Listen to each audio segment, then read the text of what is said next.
I did other things. Oh, this week I saw the Criterion movie I'm going to be talking about. Oh, fuck yeah. I've been watching a lot of movies at work because it's so slow. Don't out yourself. Oh, that's a good point. I haven't been watching any movies at work. Do any of your bosses watch or listen to read the podcast? No. One of my bosses didn't even know what a podcast was. That can't be true. What? I swear to God, it is. I was like, oh yeah, I have a podcast, and he was like, oh, where do I watch it? And I was like, well, usually you listen to podcasts. I was like, well, we're on YouTube, but usually listen to podcasts. And he goes, I don't know, I've never listened to one. And I was like, okay, well, and he was like, so what? How do you listen? I was like, well, there's an app on your phone, and he was like, I don't think I have that. I was like, no, it comes with your phone. The app for podcasts comes with your phones. And what? And he was like, oh, okay, yeah. Like, legitimately, I didn't know anything about podcasts. Accountant of the year. Yeah. He's really committed to accounting. He's really, really busy accounting. I mean, there's nothing wrong with that if you have a passion for numbers. Yeah. I don't think any of them like it anymore. Like, my one boss. Oh, God. I have a really, really cool boss I get along with, and every day he's like, I can't wait to retire. I can't wait to retire. He's like, I hate it here. Can't wait to retire. I hate it here are the words he uses? He literally walked into my office and he like yelled in my face. He was like, kill me. He hates it. He hates it. And then I'll go in his office and I'm like, hey, somebody's calling for you. And he's just like, oh.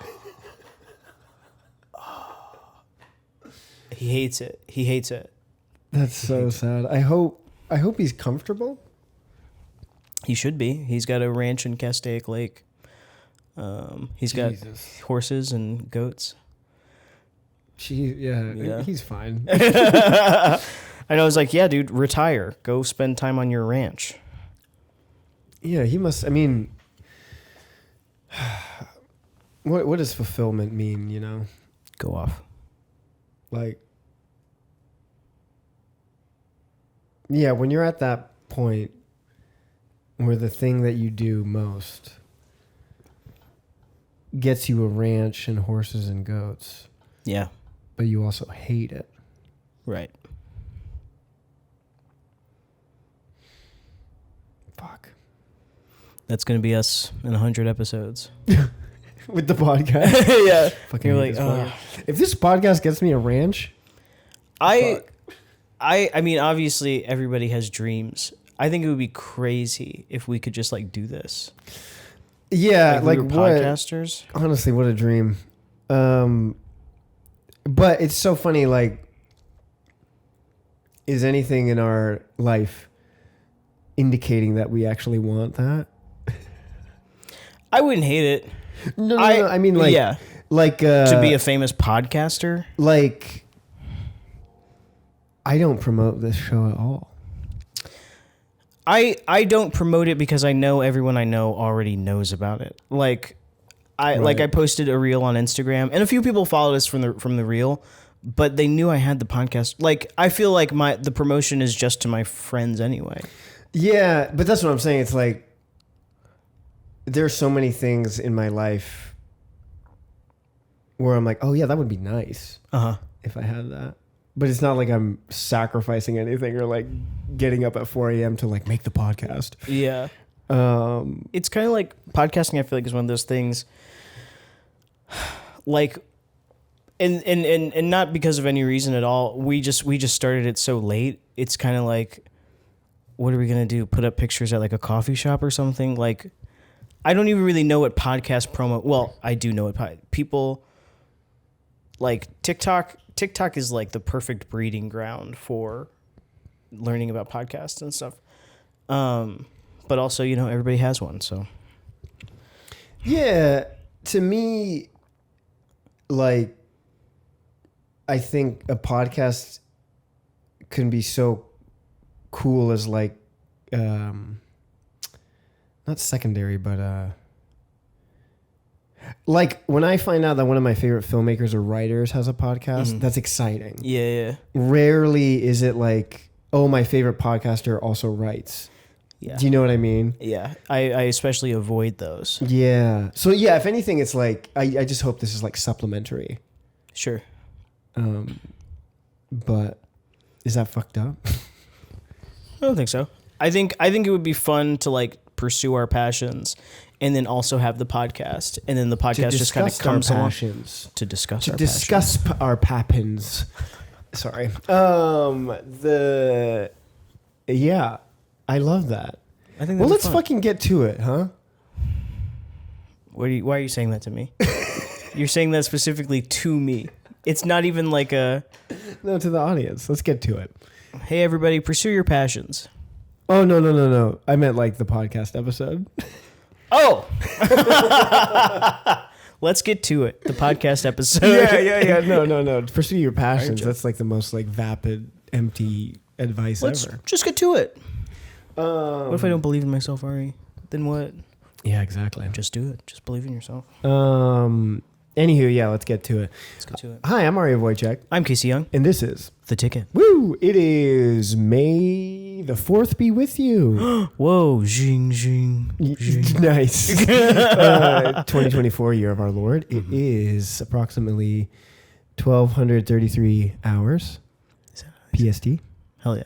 And we're ready to rock. I'm certainly ready to rock. I'm excited for your question. Is it Star Wars related? God, no. I didn't even, God, no. I didn't even think about Star Wars till just now. Me neither. Fucking, I was thinking about Megalopolis, though. Oh, yeah? Francis Ford Coppola this morning just dropped a little sneak peek. Oh, yeah? Yeah. He was like, Happy May 4th. I guess he was going to... Something about his wife. It was really sad, actually. Oh, uh-huh. Yeah, she passed away, I guess. Yeah, just a couple weeks ago. Yeah, so sad. Maybe today's her birthday? Oh, really? Maybe, yeah. I hope she likes Star Wars. I'm terrible. This is horrible podcasting. I think of this thing, and then, go ahead, Google it. You got your phone in your fucking hand. Yeah. Don't be lazy. You'll be fine. Yeah, you assholes. Figure it out. I watched the clip because I am just an impulsive monkey. Hell yeah. Who was like, yeah, click. Video click. And yeah, it's just Adam Driver doing a thing. Cool. I'm excited for Francis. Sure. Yeah, okay. Like, I can take her, give or take Adam Driver these days. I very quickly fell in and then out of love with Adam Driver. Yeah, same. Yeah. I was really into him for a hot second, and then that it all dissipated. He's doing weird stuff. It happens. So yeah, my question today. Oh, yeah. Gosh, it's so funny. We've already talked about this today, Casey, but I was thinking of asking something about acting because we were on that train last week, right? Which I really enjoyed, mm-hmm. and is still weighing on me quite a bit. Oh, really? But the thing that's weighing on me now is I have a short film in the Beverly Hills Film Festival. What? And I've been watching so many shorts, just inundated with short films, mm-hmm. which I don't do normally. Right. I'll watch some on like Canopy or Criterion every now and again if it's an interesting filmmaker. Mm-hmm. But I'm rarely seeking out like independent up and coming filmmakers and their short films. And I was just so struck by it. It's hard. It's really hard to make a short film. Yeah. And you notoriously hate short films. I literally, the first thing I said to you was like, I think everybody thinks I hate short films, but I don't. That's exactly what I mean. That's like, no. That what I just said still tracks. I don't hate legend short has films. It. Legend has it is that I've seen a lot of bad short films, and I hate the ones that are bad. That's true. The prophecy says. Yeah, the prophecy. But yeah, I guess like, what do you think the tenets of a good short film could be? Oh, geez. I don't know.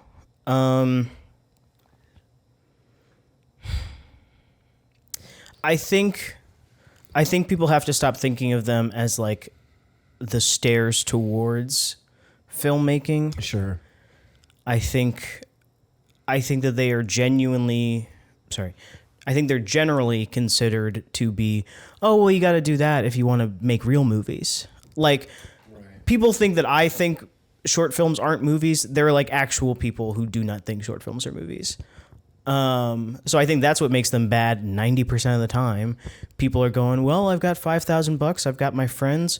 Maybe I can put something on YouTube and Mark Duplass will discover me. Like, how about make a movie that you're passionate about making? I think if you treat it like a feature in your heart, you'll make a good one. Like, yeah, if you treat it as the be all end all of what you are doing. Yeah, absolutely. Yeah.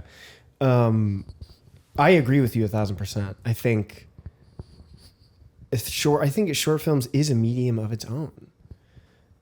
And if you set up Absolutely. to make a good short film without any of this other baggage of like, I want to make movies someday, or I want to be in TV, or whatever the fuck. Like, I think that can be so exciting. Absolutely. But it's rare. Yeah. I mean, you know, everybody wants the money and the glory, and yeah, I don't, that's, you know, I think it's messed up to like delegate it to like a job, like a chore. Like, I have to do this short film in order to. Yeah. Yeah, it should be like, I'm going to do this fucking film. Yeah. And like, fuck the length, fuck anything. Yeah.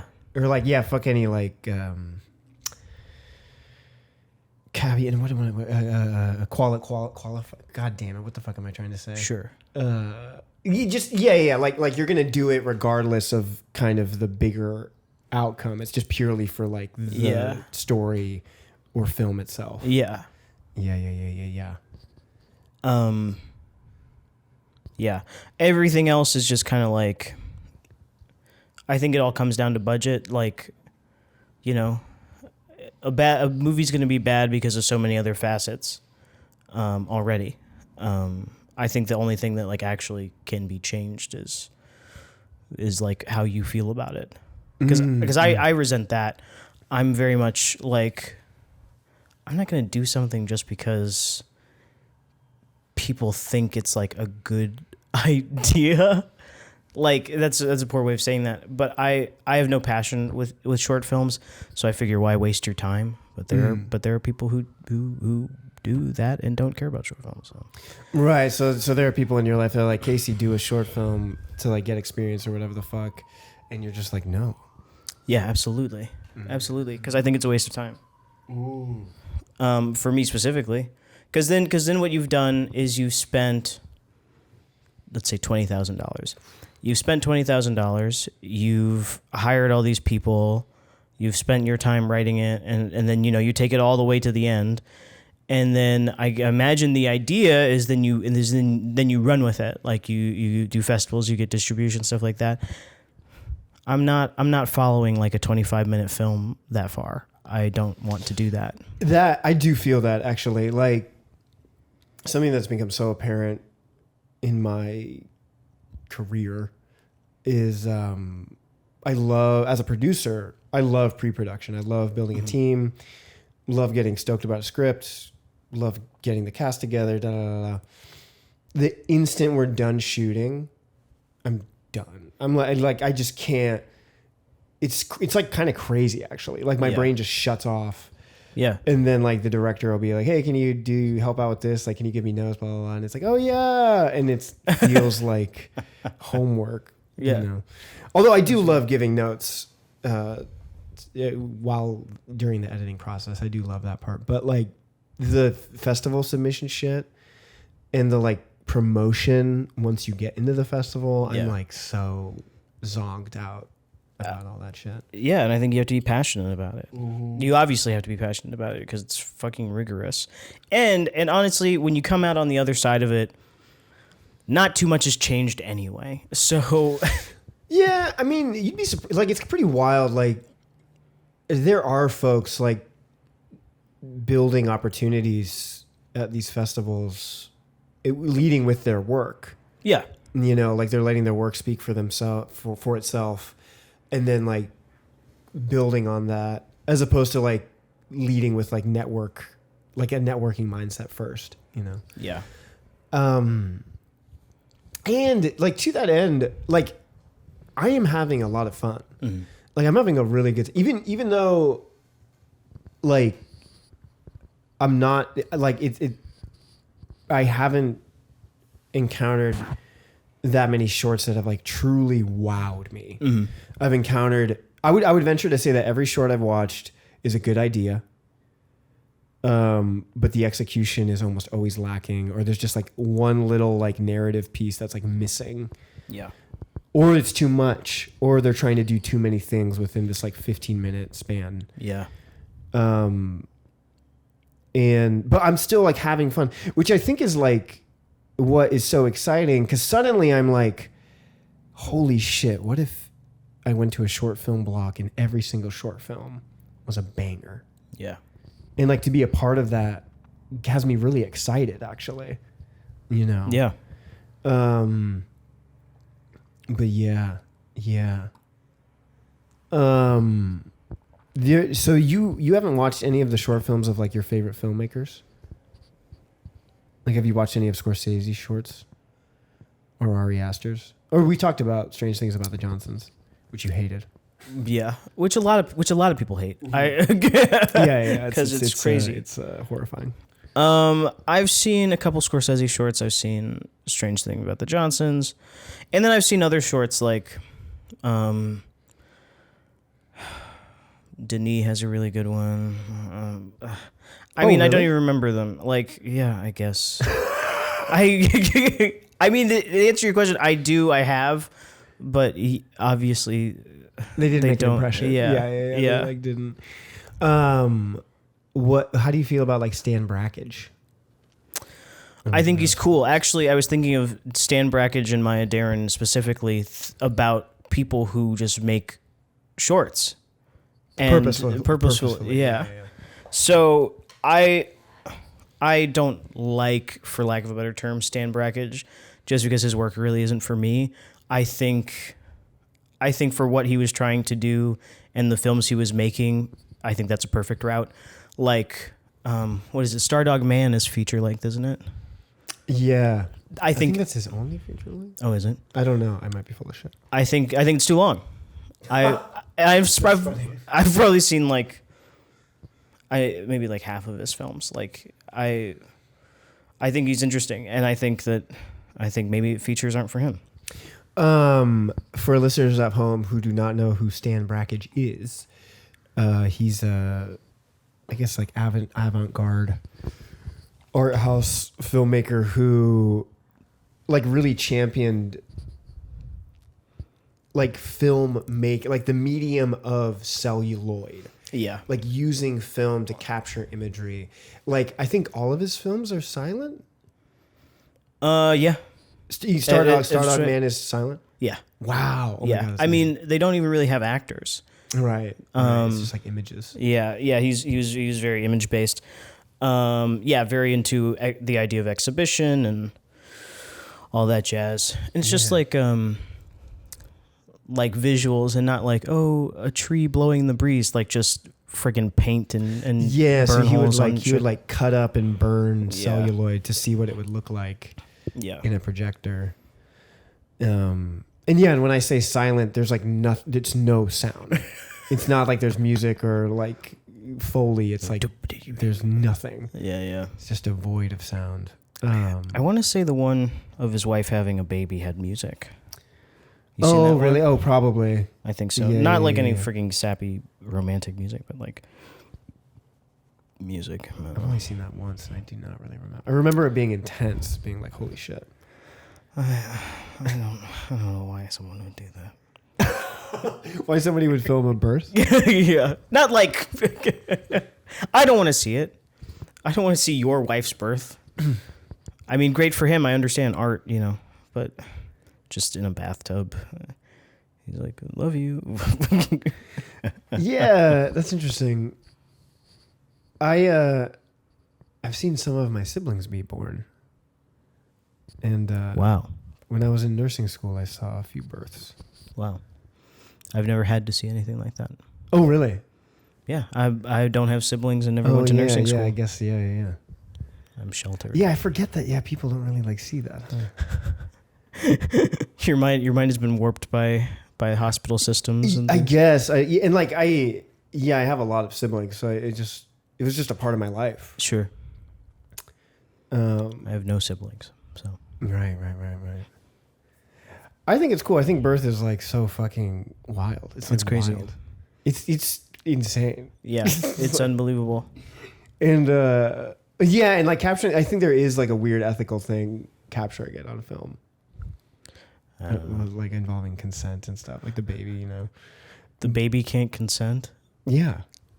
It is, it's like, I know that sounds dumb, but I think it is kind of worth, cause it's just like, yeah, there's a party involved that like has no say in the filming of the event, But like how, then I guess you could say that about any, like just like home birth videos. Yeah, but yeah. It's just I don't really have anything to like an opinion about it. It's just like weird to think about. It's like, and then the baby's just there. Yeah, the baby's just there. I mean the sheer like, because this is so corny and like well trodden like conversation topic, but like the idea that like a baby doesn't have a choice at all. Right. To like come into existence. That is crazy. It is crazy. You're just pulled into fucking the world. And then like you just have to do it. You have to do it. Everything that happens, you have to. Yeah. Once we teach toddlers what suicide is, then, then what's the cheat code? Like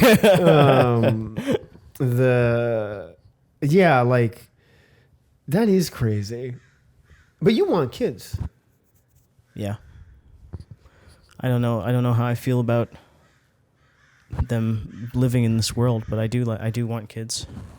What part about the world presently are you most like what was the last thing you read or saw that you were like, I shouldn't bring a child into this world? A real thing, I mean I don't think, I understand that people are worried about it, and I understand that we acknowledge it's a problem. But I don't think that people are like as upset as they should be about climate change. I think that we all should kind of like be collectively weeping in the streets over the fact that that eventually Earth will be uninhabitable. Yeah, so it's over. It's like there's no going back. At this point, what is it, like the doomsday clock or whatever? Scientists say that all we would be doing would be delaying it. Or pausing it where it'll end up anyway. But also nobody's doing that. It's just getting worse. So how long do we have? I don't know. I don't know.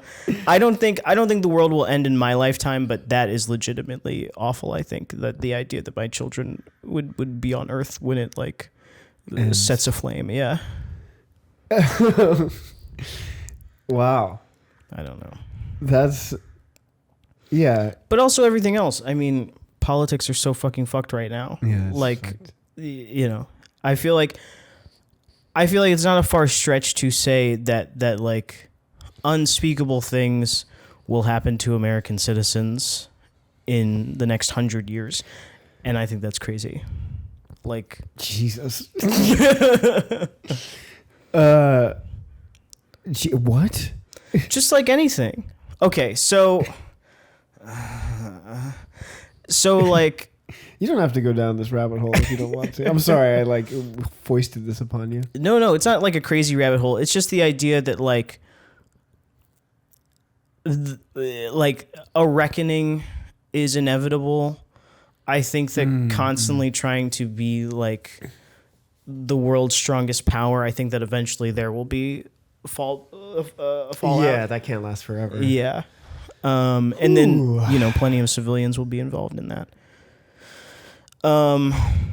That's also not to say, I mean, I don't believe in like our current child care system, child protective services, things like that.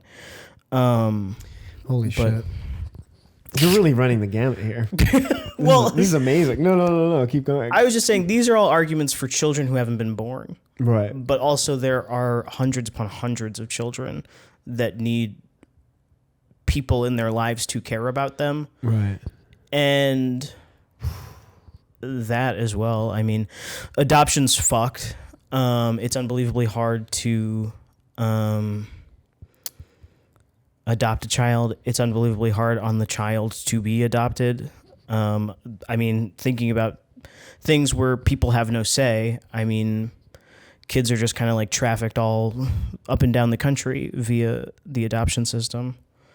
But also, I mean, so then how do you reckon with that? You go, well, I don't think these children should be alone when the world ends, but the systems that we have in place do more harm than good. Yep. Yep. I forgot how we got on this. Short films. Just kidding. No, we were talking about Stan Brakhage. Oh, the baby in baby blooming, whatever it's called, can't consent. Yeah, that's so. God, you know what I just realized also, like while you're talking about that, like I have multiple friends with children. Only one of them has adopted. Oh yeah, it's unbelievably difficult. Yeah, but it's like there's a fuck ton of kids that need to be adopted. Yeah. There's this really great book called We Were Once a Family. Mm-hmm. Have you heard of this? Mm-hmm. Do you remember maybe like 5 or 6 years ago when this like family of 6 drove off a cliff? Fuck. Yeah. The I actually didn't know about it until the episode of Atlanta. Oh yeah. Spoilers. Spoilers for Atlanta. So this woman is from the town that 3 of the kids were from, and she wrote about them, wrote about all the kids, like from before they had been adopted to like the aftermath with their families and stuff now. Oh my God. It's crazy. So that's, and also it's very educational in the sense that she's like, here's where adoption comes from. 'Cause I can't remember. I think she said that she'd never been in foster care, but she had really abusive parents. And yeah, she's just like, this is where adoption comes from. This is this guy. Here's the history of adoption in this state, and here's how they get away with this, and these are all the things, and And it's crazy. It's just all like this convoluted, fucked up thing.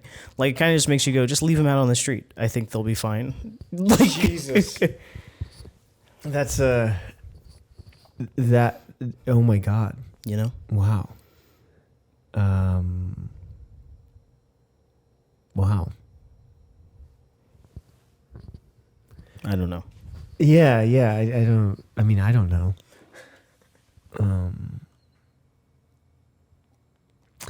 Yeah, I really don't know. I mean, the older I get, the thought of having children, I'm like, what? But the thought of adopting is like, yeah, I don't know. It feels like if I'm gonna deign to like rip a child into existence, Sure. the least I can do is like help out a child that's already in existence. Right. Not that I'm in any sort of financial, emotional, or spiritual place to be considering any of this seriously. But I like. Yeah, that's that. I don't really know what to say. But yeah. Anyway. What are the tenets of a good short film? What are the tenets of a good short film? What are the tenets of a good short film for you?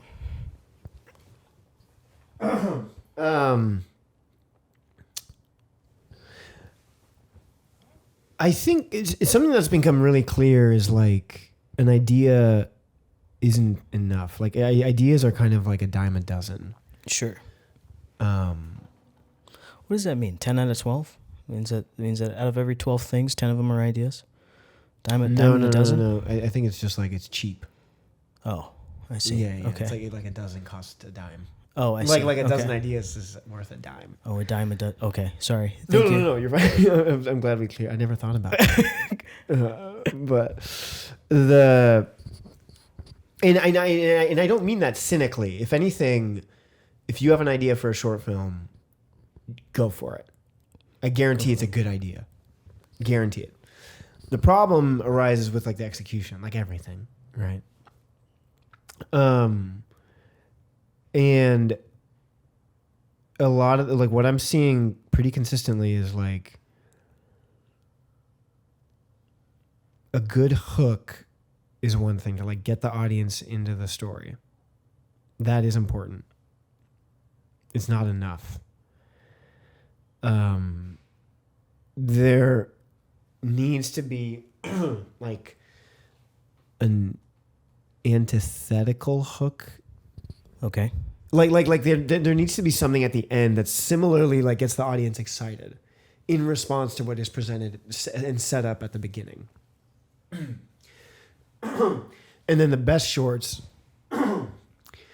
there is like a hook on the hook at the end, like a Lubitsch touch. Okay. And I'm sorry, this is very like abstract. I'm talking in like generalizations. There are no rules to this thing. Like, yeah. Like this is not gospel, and I'm a dumb person, so take this all with a grain of salt. But what I'm seeing pretty consistently is people will have a really good hook. Like for instance, I don't want to like out any of these specifically, but it's hard. Fuck it. Who's going to listen to this? There's a short film where there are two roommates. One of them is blind, and they get into a fight. And the blind roommate leaves in like a huff. And meanwhile, the other roommate hangs themselves. Whoa. Yeah. Oh, Jesus Christ. Well, it's a comedy. And then, of course it is. Yeah, right. And then the blind roommate comes back with donuts and like trying to like resolve the issue. Right. But this blind roommate is like a narcissist and an asshole. Uh-huh. And it's really just one quote unquote joke the whole time. It's like, oh, this narcissist is like speaking to this dead body. Sure. And like people laughed. Uh-huh. Like the way the tone with which it was shot, the music they used, the performances, the shot composition, etc. They pulled off a gag. There was a setup, a payoff. People laughed. Right. But then it went on for like 8 more minutes. 8 minutes. Yeah. Sure. And it was just like the same joke over and over again. And it's not funny after the first time. Yeah. And on top of that, it just didn't go anywhere. There wasn't. So like the hook is like blind guy's roommate commits suicide. Blind guy doesn't know that they committed suicide. Right. There's nothing that could be a good idea. Like if one of my good friends pitched me that, I'd be like, oh, that's interesting. Like, yeah. Let's see what happens.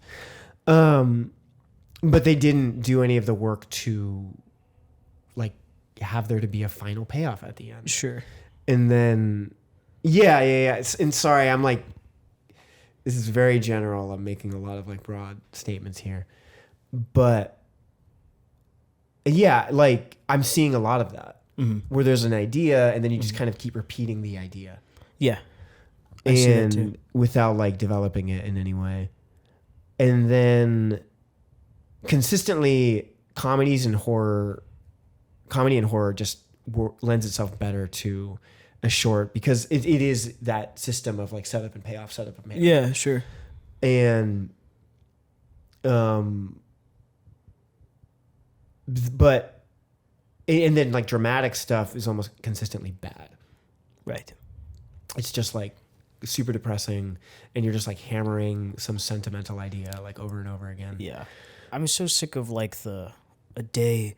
It's it's the hour after his mom's funeral. Yeah. And it's just like people sitting and being sad, and then there's always the big blow up at the end where they get to cry and have something for their real. Dude, yeah, exactly. yeah. Oh my god. But but a problem I'm seeing with the horrors and the comedies is with the comedy, a lot of them it's like one joke and they just keep repeating it. Sure. And or the comedy gets like lost in like plot devices that they're trying to nail. Okay. So there was one about this like struggling architect who's getting divorced and is like reconnecting like spiritually with their dead gay uncle who died of AIDS. There's just like a lot going on. That's a lot. That's a lot going on. Yeah, they like shoved a lot into like one short, and like it was funny, but the story just is like it's like you need to just choose one thing. Of course, like yeah. One storyline. That's consistently an issue. Just like too many things. And then with the horror stuff, again, setup, payoff, setup, payoff, setup, payoff. Great. Like I'm recognizing that a lot of like I'm seeing some talented filmmakers like pull off a scare, but a lot of it's just like water we've tread before. Like if you've seen any horror film, you're witnessing something you've seen before. Sure. And then instead of like keeping it simple again, like really like nailing this like so like one of the horror shorts, it was about this like morgue that is about they have to like evacuate because of this hurricane, but they have to like store the bodies because they don't want them swept away, and they can't just leave them like on the table because it'll rot and stuff, right? Oh, sure. So they have to like we have to prepare these bodies and leave. Interesting idea, interesting hook. Yeah. And this body is like spooky. There's like a cross shoved on it, and it looks like a zombie. And Spooky yeah, body. spooky. It's great. Yeah. But then it's a lot of like scares you've seen before, where it's like she turns around and like gets a phone call from her mom, and you see the body bag like rise, and you know, sure. shit. And they execute it beautifully. But the problem is that like these setups and payoffs aren't grounded in like a streamlined story, and suddenly these payoffs, these like spooky images, are just artifice. It's just like spooky to be spooky. Sure. And in the moment it's scary, but then in the broader picture it's like, wait, what is happening? Like what? Why do I care about this person? Why are they in danger? And yeah, it just gets muddy. Absolutely. So yeah, I think like, what are the tenets of a good short film?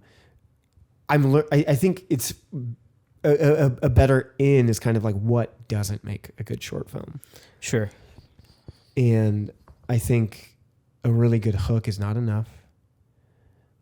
I think one narrative through line done really well is way better than like 5 clumped into one, no matter how interesting those 5 are. And then if your whole short hinges on a scary reveal or like a scary payoff or a gag, I'm sorry, but you can't just keep repeating it, no matter how good it is. And then at the end, I think the shorts that are like closest to really being impactful, they basically have a hook that makes me go, oh, what's going to happen next? And then it's over. Sure. And not to say that a short film should feel like it's part of an episodic thing. Mm-hmm. It should end when it's supposed to end. Yeah. Sorry, I'm like all over the place. No. I think you reminded me of some other things. I think length, length is always something that we're like trying to step around all the time. I think Like, there's no reason your short film can't be like 2 minutes. I know that like festivals and things are like, oh, well, maybe keep it like this or whatever. Listen, if you think you've got a dynamite 2 minutes, fucking do it. I agree. Yeah. And also, like, people do reverse. tell you, they're like, oh, you should keep it like within this window because festivals prefer that. I have seen short films that were 40 minutes and short films that are 3 minutes this week. And like, it runs the gamut. Yeah. You know, like if it's good, it's good, you know? Yeah. But people are afraid of length anyway. I could go on and on and on. People don't like weird lengths. But shorts especially, like, they're already not... I'm saying this to be funny. Nobody gives a shit about shorts.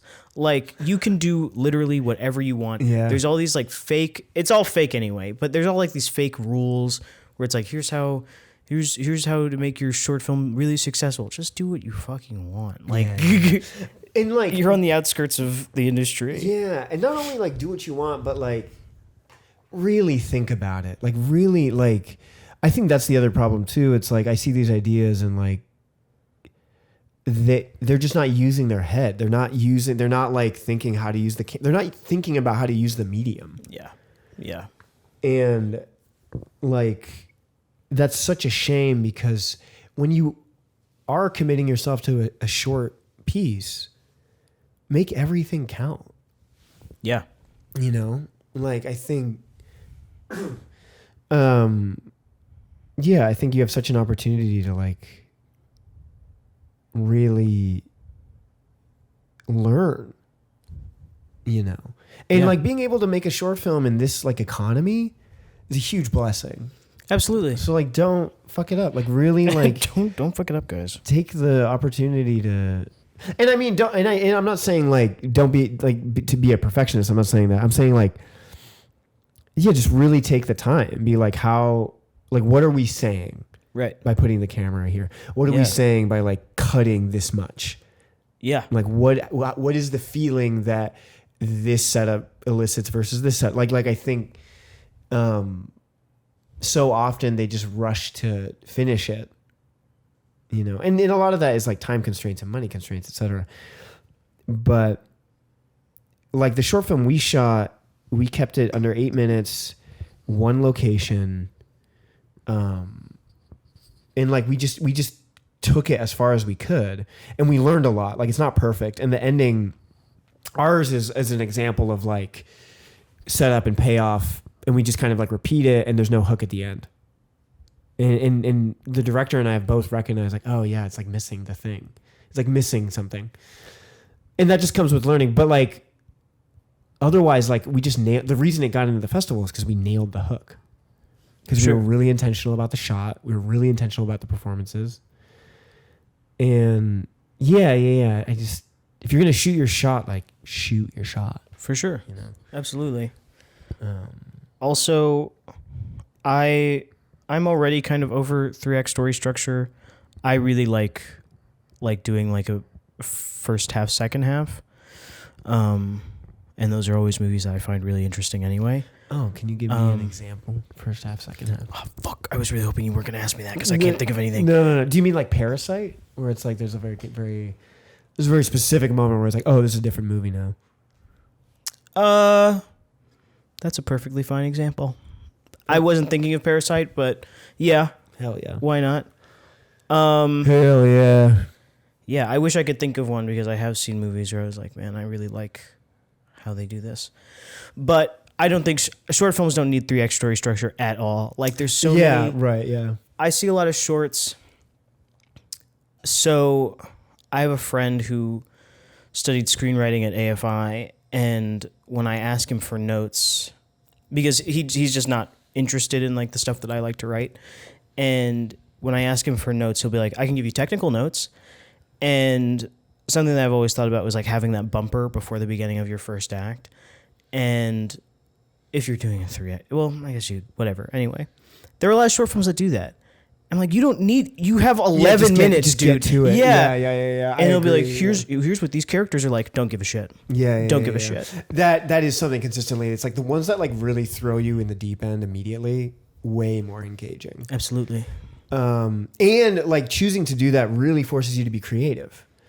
Like one of my favorite shorts opens with, it was a doctor's office. The wife is weeping hysterically. The husband looks like he just got punched in the face. And the doctor is like silently trying to get the husband to give his wife the box of tissues. And it's like not a word is spoken. There's no music. It's just shot, reverse shot. And it was hilarious. And like immediately, and we knew, we're like, oh, okay, one of them is really sick. Presumably the husband, given the look on his face and the fact that he can't bother to like console his wife. Like, and it was just a beautiful little piece of storytelling that immediately like sets you up to just get the story going. Meanwhile, there's other ones where it's like establishing shot of the doctor's office, so-and-so walking into the doctor. And it's just like, why the fuck are you doing that? Yeah, absolutely. There's a lot, and that just comes down to a writing thing. I don't ever intend to speak like I'm the greatest writer to ever live, but I think that people don't really pay enough attention to other people. Like sometimes I see people, or like I have friends and they do something and I go, oh yes, this actually explains so much about your character. Like I have people in my life who do things and I go, oh, this is the moment that we are living right now is almost an imperfect encapsulation of who you are in our dynamic. And I think that there's some really beautiful stuff there. And like it seems trying like to find that for your own characters. Yeah. Like I don't like to do this, and I don't understand people who do. But they're like, yeah, I have like a whole thing about my character, what their favorite foods are, da da da da da. If you're gonna put that much thought into it, I would try. It's hard to do from scratch, but try to find something that explains their character in a way that's like normal and natural. Yeah, just like through action. Yeah. Like just like how they exist in the world. Yeah. Yeah, I'm so suspicious of like leading with that. I mean, this comes back to acting. I think the moment I read sides or a play or whatever, and I'm like, oh, this character must be like this. Like they like this, like when I just start like tacking things on, it's dead. Like I'm not exploring. Sure. Yeah. Like, and I know this sounds like corny and like new agey, but like I really think the writing reveals itself to you. The character reveals itself to you. Yeah. Through like engaging with it. And like the best stuff I've written 9 times out of 10 is like I'm just following the natural cause and effect that is arising from these characters' choices. And it's not stuff that I ever could have put in an outline prior to. Of course. You know? Yeah. And like, not that there's anything wrong. I know a lot of writers who outline. And they love it. I hate it. And I think there's a time and a place. Like my process right now is like, I start a first draft from the blank page and just like roll with it, see where it goes. And then I outline before the second draft. And it's just really fun. I enjoy doing that. Mm-hmm. And then B, I'm not like locking myself in before I'm even gotten started, you know? Sure. To that end, there are writers who would be like, you're wasting time like doing that. Because so much of that first draft is going to be garbage, which is true. But yeah, I don't know. It's just what brings me joy when I do it, you know? Then I don't even understand.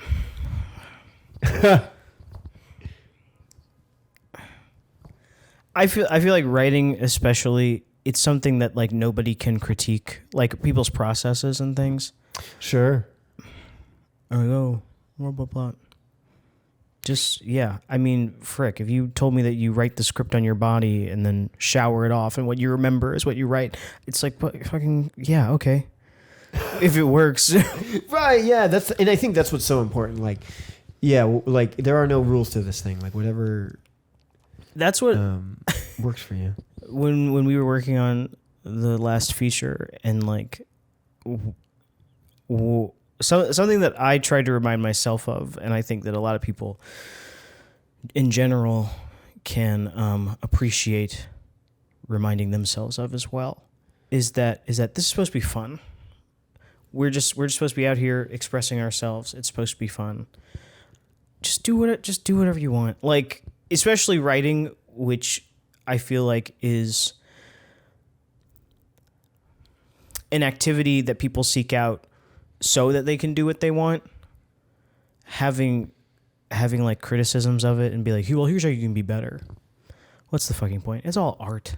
I mean, these are criticisms that come from it being a business. It's all art. Right. In my opinion. To that end, I do think like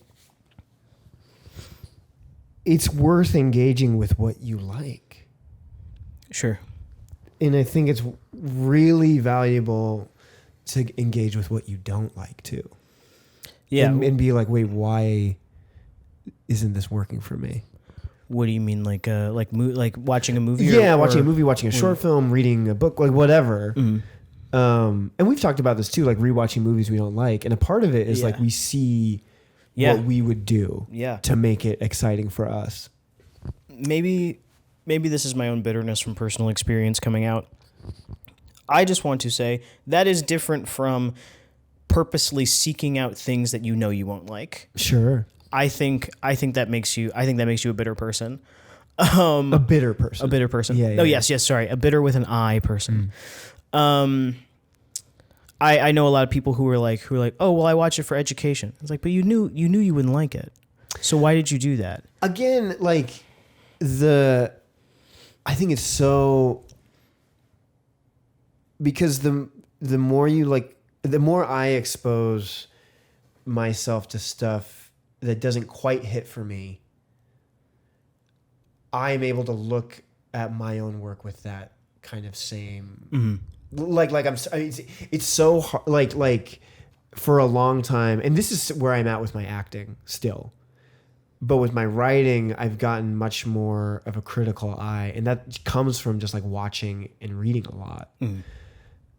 With my acting, it's still like I'll watch myself and I'm still just like, I think that doesn't work, but I can't like quite put my finger on it. And I'm slowly being able to see what excites me in performances versus not. Because it's so often before I started acting, it was really just like the story in the filmmaking that got me jonesed, you know? And like I didn't really think about performance that much.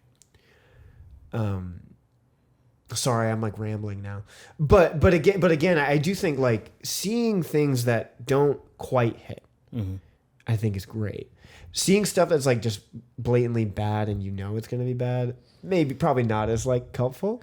I mean, that's how I feel about it. Yeah.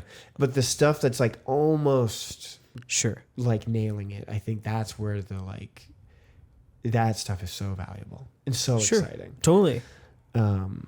My favorite thing is when the new Marvel movies come out, I just like get high and I'm like, man, they should have done this instead. Yeah, right. Yeah, Which, sounds film bro-y, but it's fun. It like makes you exactly that. Like you, and then it comes down to certain things like, I'm trying to figure out a way to say that isn't pretentious, but like the more you educate yourself, so where you can look at a movie and you go, if this shot had just been like a couple seconds longer, if they had asked them to do this instead of what they put in the cut, whatever, like just like little stuff where you go, this would have meant so much if they had just shot it from this angle or whatever, you know what I mean? Yeah, totally. And that's valuable. I agree. Yeah. And it's easy exercise because the shit's done for you. You're just watching a movie essentially. Yeah, right. You go, oh wow. But yeah. To that end, like. To that end. That's so annoying. I need to stop saying that. That's right. I feel so like inspired and jazzed after this week. Hell yeah. Like I think. I'm glad. Yeah, I don't know. I'm just so shook by how much fun I'm having. And I would encourage folks if you want to, if you've been like, man, I should do a short film, like, do it. And if you don't want to do a short film, Fucking don't. Don't. Yeah, don't. Yeah, Don't. Yeah. You'll be happier in the long run. Right. And like, and again, I feel like I've been really critical of some of the stuff I've seen, but I am enjoying myself a lot, and I think there's like so much to be gained. I'm glad, dude. From even the stuff that doesn't quite hit, you know. So yeah, go out there, make your shit.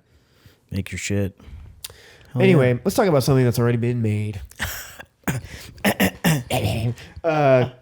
Welcome to another edition of Criterion Casey. Woo, Criterion. Woo. I wasn't thinking about it until this very moment. You may have seen this movie.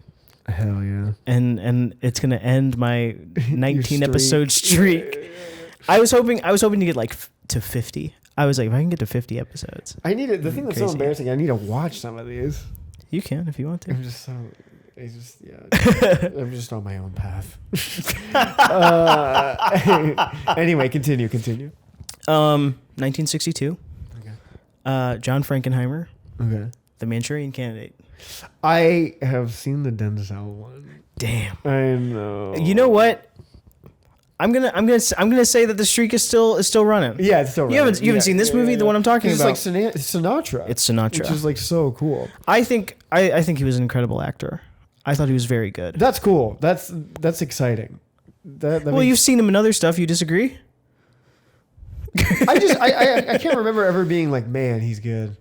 He's good. He's good in Manchurian Candidate. I do like him in Guys and Dolls. Yeah, he's so much better than Brando in that one. It's like insane. I mean, yes. So I understand that some people feel that way. You think Brando's good in Guys and Dolls? I do. I think they're about equal. Oh wow. I think that they're both doing a really great job. I should give it another shot. You I don't will have to. say Brando's very charming in it, more than That's I the whole point. anticipated. Yeah. Sure. And then I've not seen High Society. We've talked about this. Oh yeah, he's good in High Society. Yeah. I like him. Like Guys and Dolls is a good one. On the Town. He's good in On the Town. Yeah. Yeah. Oh my god, I forgot about that. Yeah. High Society, he gets to be a little goofy, and I think he's really funny, I think he's so charming. He can just kind of like go ahead. The Manchurian Candidate. So dark. I'm not very good with like political movies, especially obviously the older they get. I'm like, I have no context for this. Yeah. It's like, what the fuck is going on?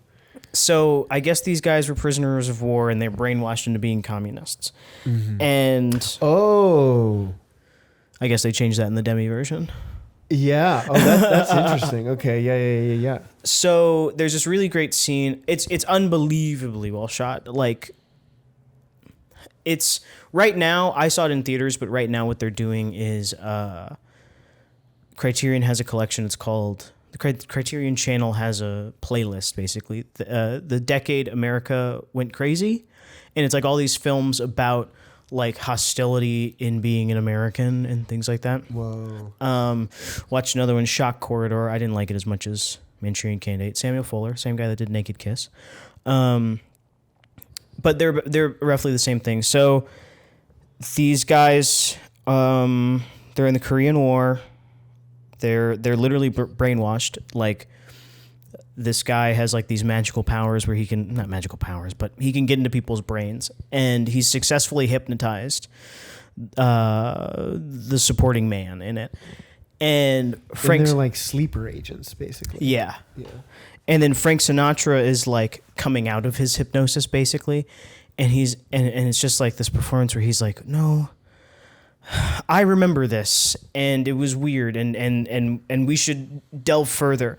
Meanwhile, Lawrence Harvey is the supporting guy, and he's like a robot almost, just doing everything he's told to do.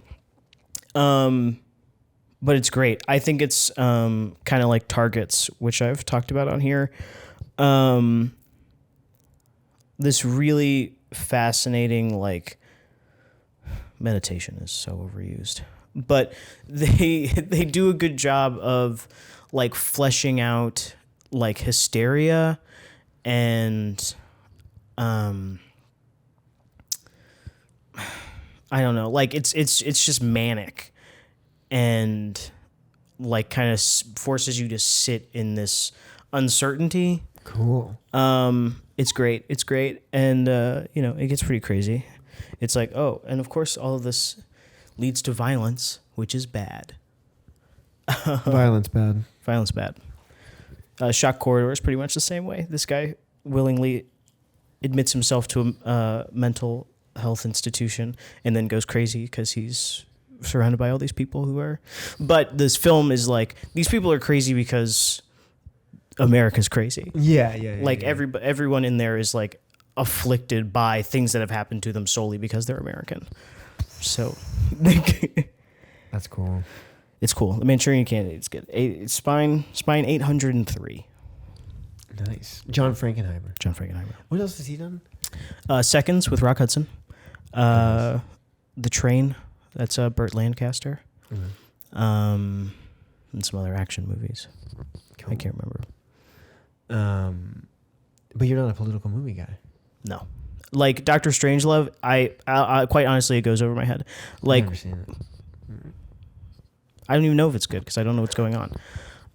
Yeah, when movies are like Alfred Hitchcock has some. Oh, Notorious. Ooh, He's like, Notorious. it's the Cold War, and I'm this guy, and you're this lady, and oh, what? Who are you? What are you talking about? It's so funny. I don't think of that one as like that. That one is so romantic to me. It is, but it's insanely political. I encourage you to rewatch it. It's insanely political. Like the first scene is just Cary Grant fucking talking about freaking France or whatever. I'm like, dude, I don't know what you're talking about. Maybe I should read a book. Okay, I don't know what the fuck is going on though. No, like that's so funny. I fucking love that movie. There was a period in 2021 when I watched it like 5 times in a row. That's so dangerous. It's a great movie. I love that movie. The older I get, and like I've been through like a handful of like awful breakup, like really sad breakups. Mm-hmm. And like that movie, the like relation, I don't know, the relationship dynamics are like so heightened and so unreal. Like none of us are in that situation ever, really. Sure, yeah. But it like they captured the feeling of like a relationship not going the way you want it to, and like having to like and just like miscommunication and all this shit. Fuck, it's so meaty. Listeners at home, watch Notorious. Notorious. Ingrid Bergman, Cary Grant, Claude Rains. Juiciest love triangle. It's such a good love triangle. Man. I don't really get love triangles either. I think they're boring. Really? Oh, yeah, I love it. What is that? Design for Living, and the other one that Lubitsch did. I don't know. I had it and then I lost it. Something like, anyway, all the movies with love triangles. I'm like, oh my god. The one that I find so underwhelming is The Notebook. That's not even a yeah. It's not even a love triangle. It's like that one. Like I was like so stoked. I was like, oh, it's gonna be the fucking love triangle of the century. Yeah. And then nope. It was like, no, she's just in love with this guy. Yeah. It's like and like everybody's in love with him too. Like right. It's just like no question. Yeah. What's my favorite love triangle? Challengers. Woo! That movie rocks. Challengers love triangle is great because it's kind of like, yeah, I actually imagine none of you would be emotionally fulfilled. I think that makes a lot of sense, actually. Yeah.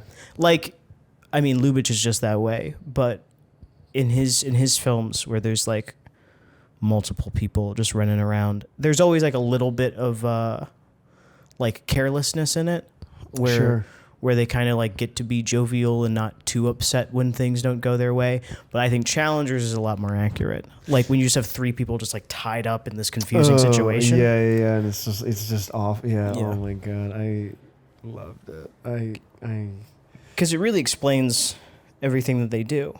Like where you go, why are they fucking crazy? Oh, I see. Yeah. It's all like love, beautifully unraveled. Yeah. Yeah. I'm gonna stop talking about challengers. I can't stop talking about it. I think that cast is so incredible. It's great. Mike Face and Josh O'Connor are just so beautiful. I thought Zendaya was wonderful. Zendaya is also very good. She's also very, very Did good. you guys hear that? I did not. My stomach just made a big grumble. My stomach's been making me grumblies. Oh, yeah. Zendaya's amazing in it. Yeah, she's really good. She's cool. She's cool. Maybe it's the coffee. Our stomachs are grumbling from the coffee. But yeah. Spine number 860? 803. 803. The Yeah. Manchurian Candidate. Yeah. Frank Sinatra, Lawrence Harvey, Janet Leigh. Nice. I like her. Janet Leigh's cool. She's cool. She's in a Harper. Oh, yeah? Yeah. Have you seen that? No. That's why I said, oh, yeah. Right, yeah. You said, why did I? No, I'm messing around. Yeah. Paul Newman is so good in that. Lauren McCall's in that too. Yeah, it's a crazy Really? cast. Yeah. Hell yeah. It's really good. I'm doing research for a piece right now for her 100th birthday in September. Oh, cool. September, yeah. I'm very excited. I love her. Who's her daughter? Jason Lee? Oh, Jamie Lee Curtis. Jamie Lee Curtis. God damn it, yeah. Mm-hmm. Yeah, Jamie Lee Curtis. That's so great. Tony Curtis and Janet Leigh. That's crazy. Yeah. What the hell? Yeah. I can't even be mad. No, of course not. It's like you better be a movie absolutely, yeah. Yes. star. I like her too. I got angry with her around Everything Everywhere All at Once, but I gotten over it. Yeah. Water I under the mean, I bridge. can't. Can't change the You past. can't change the past. She's also funny in that. Yeah. I'm so stoked that she went so insane. Like it's just bonkers movie, Yeah. and she was down. Yeah. I think that's really cool. Well, I'm constantly thinking about Janet Leigh and other people like this. Like, there's nothing really to it besides I really enjoy like older women in genre films where it's just like, oh hell yeah, you like this actually. Like you're like into this. You're into it. Yeah. It's cool. Yeah. That's why I love Sigourney Weaver. I mean, this isn't like a bonkers sci-fi movie, but it's a kind of a weird movie. Mm-hmm. Her performance in Master Gardener, I think, is so good. Oh yeah. Yeah. She's into it. She's like seems to be having a really good time. She's really cool. Yeah, I like her. Rocks, dude. I just saw the Alien re-release. Hell yeah. Oh my god, still the greatest movie ever. She's so sexy in that. It's like crazy. It's like how like It's the it's jumpsuit. so wild. It's the jumpsuit. It's the cat. It's the cat. It's the hair. Her hair is everywhere. Her hair is the entire fucking frame. Yeah, I that's love true. Yeah, I she's love her. big old. God, yeah. What a cool lady. Anywho, Yeah. thank you all for being here. Thanks for listening, everybody. What a weird, tight little show. Tight little episode. Hour 7. Yeah, Nice. Good for us. good for us. Oh, I got a poetry book from the library. I thought I saw that. Please read to me. Yeah, I realized I have my library card now. So Hell yeah. we're not just Was there? shackled to a handful of. Did you not have one before? Was there an issue with your library card? I just never had gotten one, which is insane. Gotcha. Yeah. I love the library. I love the library too. It, like, I makes me go feel like like a weekly. Totally. And that's where I get my plays now. Yeah, it's great. Nice plays. Plays. So this is a collection of poems by Mary Oliver. This particular collection, What Do We Know, is the winner of the Pulitzer Prize and National Book Award. Boom. Nice. Yeah. So we're just gonna pick Poetry. something out of here, something nice and short, I think. Yeah. This is so exciting. I should check out one that you recommend though, Casey. What, poetry book? Yeah. I've been looking for one actually. I can't find it. I might have to buy it online. I can't remember. And now I was trying to think of it just now. I can't remember the author or the poet or the name of the book, so I got to figure that out. Great. Alrighty. So this is Snowy Night by Mary Oliver. Last night an owl in the blue dark tossed an indeterminate number of carefully shaped sounds into the world, in which a quarter of a mile away I happened to be standing. I couldn't tell which one it was, the bard or the great horned ship of the air. It was that distant. But anyway, aren't there moments that are better than knowing something and sweeter? Snow was falling, so much like stars, filling the dark trees that one could easily imagine its reason for being was nothing more than prettiness. I suppose if there were someone else's story, they would have insisted on knowing whatever is knowable, would have hurried over the fields to name it. The owl, I mean. But it's mine, this poem of the night, and I just stood there, listening and holding out my hands to the soft glitter falling through the air. I love this world, but not for its answers. And I wish good luck to the owl, whatever its name, and I wish great welcome to the snow, whatever its severe and comfortless and beautiful meaning.